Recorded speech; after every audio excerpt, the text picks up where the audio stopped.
our voices are our most powerful communication tools. And when we use them well, every conversation will further our goals, whether that's a better relationship at home, a new client, and or the self-confidence that we have inside.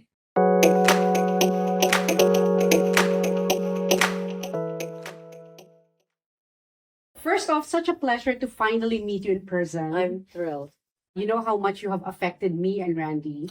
Thank you. Since we've rebranded from EBI Solutions to now Radix HR, we feel like your voice is most needed out there. And I have 3 primary questions, which I feel like it will really resonate the most to the audience that we are targeting to meet the voice and the person behind the voice. Great. All right. I love it. We'll kickstart with the great voice. Give great voice. Give great voice. The reason give is so important. Yes. Because it is the gift of giving this great is- voice. yes. That when we give great voice, we touch ourselves, we touch those who we're communicating with, and then people I love that you're saying that. visit Perfect. and see it, because the conversation is so meaningful when it's done Yes. well. Yes. So to give great voice really is a gift. It's a gift to the speaker, to the receiver, and all those who witness it. In fact, I'll piggyback on that comment. To give a great voice, what was the non-negotiable message behind that? That you feel whatever happens in the entire program, in the talk, those 1, 2, or 3 messages need to be out there and it needs to resonate to a certain audience. So what are those non-negotiable messages? Well, I like to think that what we take away, what I can offer to take away is that our voices are our most powerful communication tools. And when we use them well, every conversation will further our goals, whether that's a better relationship at home, a new client, and or the self-confidence that we have inside.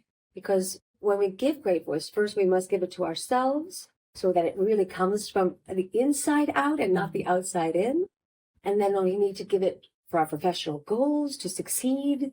And then we also, again, as humans, we need to have meaningful relationships. So my goal and my belief is that everybody can know the value and greatness of their own voice and how they can impact whomever, if they're speaking to one person, 10 or 1,000. So that's the first non-negotiable, or my commitment. My desire is to empower everyone to give a great voice, to move, touch, and impact. And it's a very simple system of becoming a voiceover actor in your own life. So you can play your professional and personal roles more successful. Love that. Because we all are roles. How many roles do you even play? As a voiceover artist, we know our roles, we get assigned the roles. But in life, we talk about it, but you're a mother, you're a CEO, you're a colleague, you're an owner, you're a sister, you're a daughter, right, you're a daughter. We are all roles, and how we play them, meaning when we have those relationships and those conversations, makes us feel successful or not. And the instrument that we do it with the most is our voice. And if we're not, if we're texting our relationships, well, if it's mostly digital communication, it gets lost in translation. And I love that you said that, because we are in that day and age where people are taking the voice a little more for granted than it used to be. Not even a little. Now it's an aberration to call somebody. It's almost aggressive. And we grew up, that's the only way we got to get to know each other. And so another one of my goals is to empower people that their voices are meaningful. And if we could get used to the idea again that this is the best way to further a relationship, whether it's professional or personal, because the digital communication can only take you so far. Exactly. And for every conversation that happens, it can take you to the next level and build a trust that no email or text can do. I love that. And I hope our audience and subscribers and people who share the same vision with Radix HR really get that point loud and clear. So moving on, this part is going to be very interesting because Radix HR have always echoed who Tasia Valenza is. And being a voice actor, how do you think it that role in your life rendered to the program to give a great voice? Yes. Well, that's something that I understood after years. I started as an on-camera actress and then I became a voiceover actor. And so as voiceover actors, well, in life, we have at least 20% of our communication is the words, but that's it. 20% is the words. The rest are nonverbal cues, including tone and intention. So as an actor, I was very aware how, I can convey a message to you with just a look, just a body language. As a voiceover actor, it all ends up coming through this one instrument. So we take it from a meaningful, beautiful violin to a Stradivarius because we are told what are the four things, the role we're playing, whether that's a CEO, a friend, a sister, a brother, again, a colleague. Who are we speaking to? Do we always find out then who is the audience we're speaking to? Is it a friend that we're talking to? Or is it a potential client? Is it our daughter? Is it our dog? Our boss. Our boss. What do we want? Meaning, what emotion do we want to evoke in that person? Right. And what do we want to convey? So is it authority with the same words? Is it empathy? Is it calm? Is it warm and friendly? These are all things that we understand as the character. We get the adjectives. And then the fourth is, how does our voice and tone support that message? So as voiceover artists, that's what we get. The role, who we're speaking to, the adjectives that we need to convey to hear the role, and then hopefully we've made the impact. So that's how I started translating the ideal tone, intention of the voice matters more than the words. And so by understanding that and really honing that over a period of 30 years, I've really realized, wow, when I play a mother and I have these really great intentions, my kids listen to me better than when I'm left to be the reactive Tasia. Right. Or I always joke that my husband knows exactly how I feel about him as soon as I say his name. With a certain tone. Right. He knows exactly what you are. If I say, Harvey, it doesn't matter what I say. After that, the train has left the station. And his reaction is more to my tone than my words. So if it's Harvey, honey, did you pick up the dry cleaning? Or Harvey, did you pick up the dry cleaning? The conversation is on the way.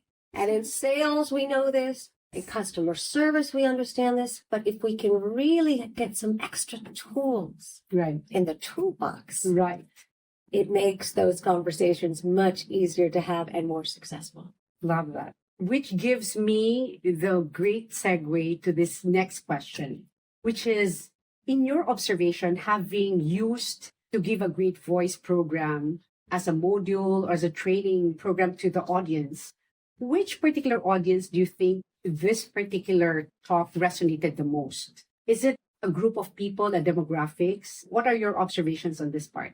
That's an interesting question. I've given it to mortgage brokers, lawyers, tech people, women's groups. The first one I gave was at a college.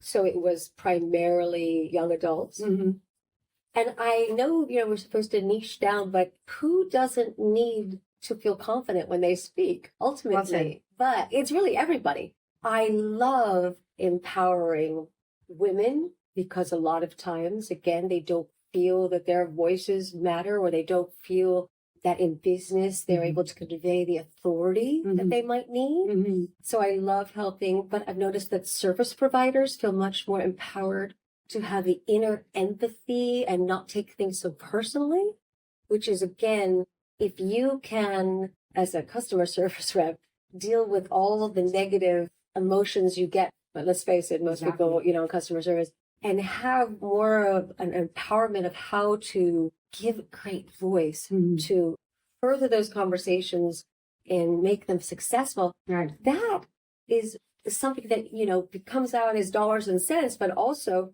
can give everybody the opportunity to withstand it and go longer and longer and longer, as opposed to just kind of wearing out, which you can only take so much if you don't have that sense of confidence when you communicate.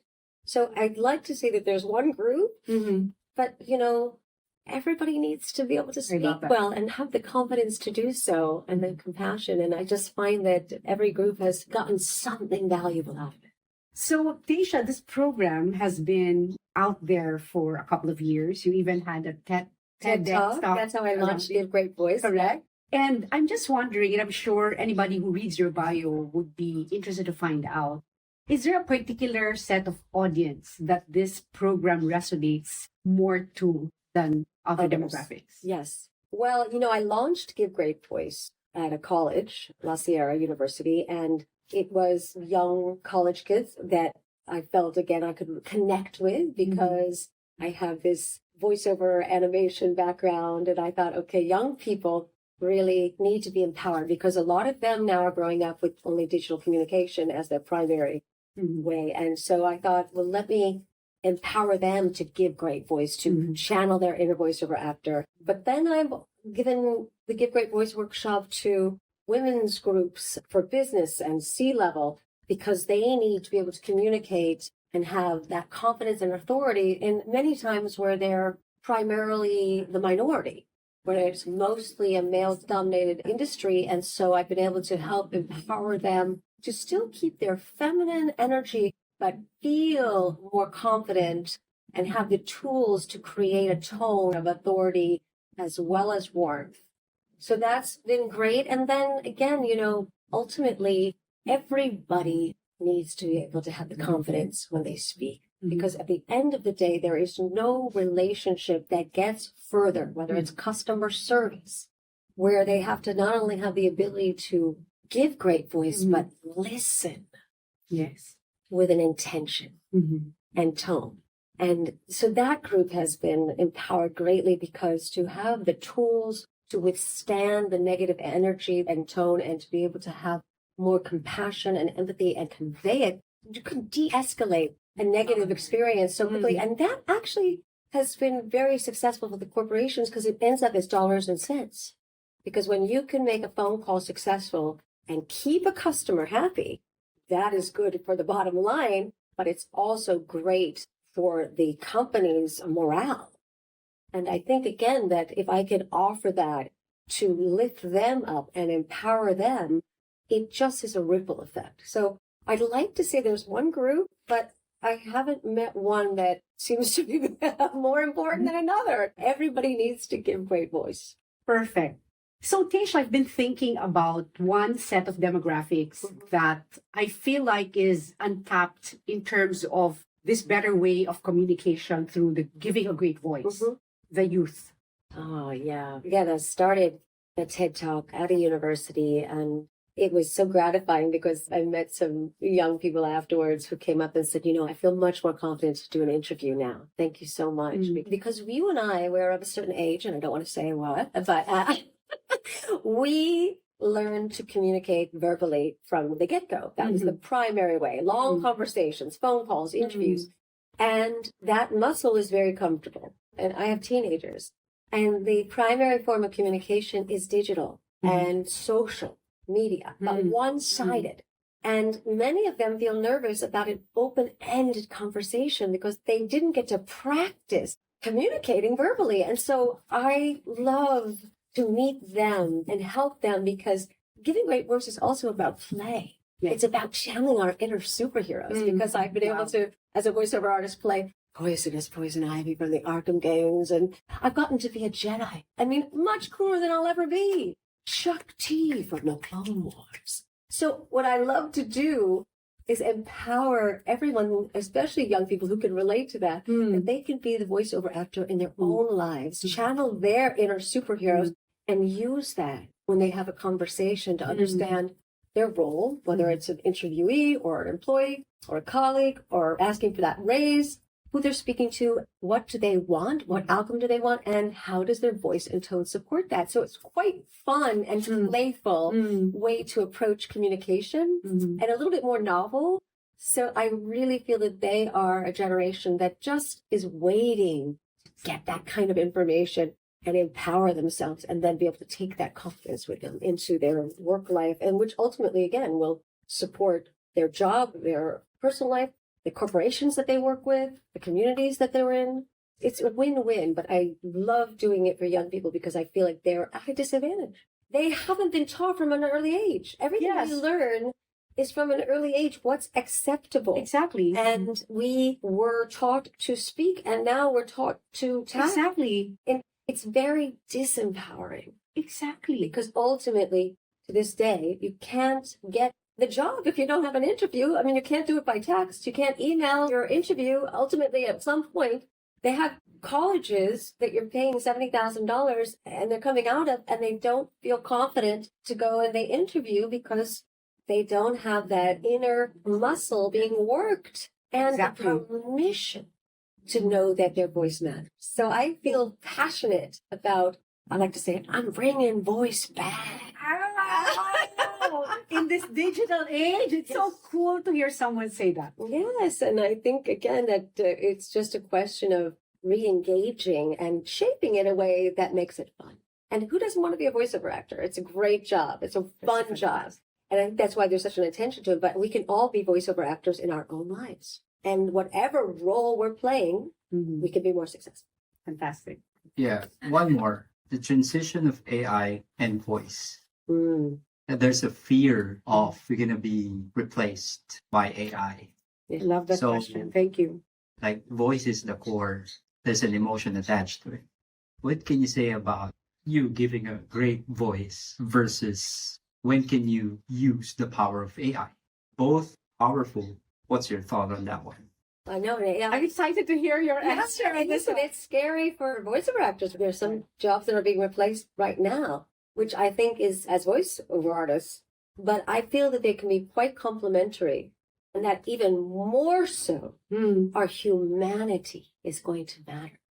Our humanity is going to be able to touch each other. It's going to be that much more important as humans that we use our voices, because AI is going to get better and better, but they cannot feel what we feel, and they cannot touch as we touch. No matter, because they don't understand intrinsically emotions. So in my mind, if we are great communicators, we will be able to use AI for certain aspects, which will help streamline. Correct. But never replace the human to the human connection, the human voice to the human voice. And that is something that will be even more important, because we were designed to be in connection with other humans. Correct. Not with AI. And to the point, however they become human-like, they will never be human.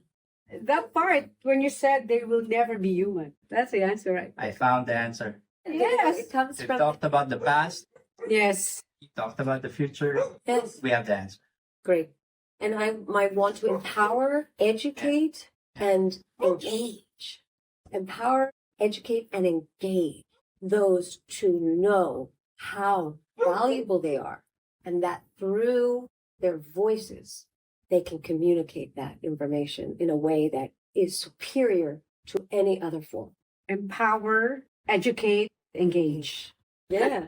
Give great voice. This is more than I expected in terms of, and I'm getting goosebumps even as I'm so glad. Say thank you to you, Tasia, because meeting you in person is really a different level than just conversing with you via Zoom. Yes, of course. And it is difficult to overcome, right? We are, so many of us, in our Zoom boxes. And that is another reason to give great voice, because sometimes we're restricted to that. Correct.